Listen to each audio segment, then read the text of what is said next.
तर सीएम-डीसीएमच्या कोल्ड वॉरची जागा आता शस्त्रवारानं घेतलेली आहे, अशी टीका जी आहे ती विजय वडेट्टीवार यांनी केल्याचं पाहायला मिळालं.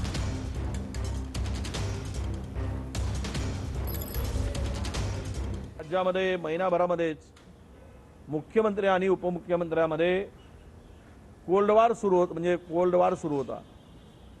त्याची जागा आता शस्त्रवाराने घेतली आहे. कोल्ड वॉरची जागा आता शस्त्रांनी थेट बंदुकीच्या गोळीने जखमी केलं जात आहे.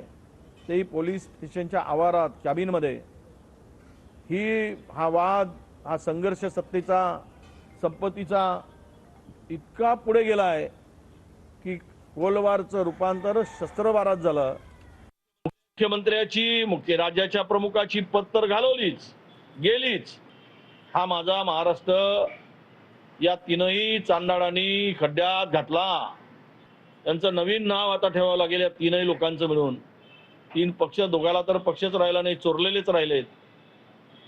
त्यामुळे हे तीन जण इजा बिजा तिजा हे महाराष्ट्र उद्ध्वस्त करून सोडल्याशिवाय गप्प बसणार नाही.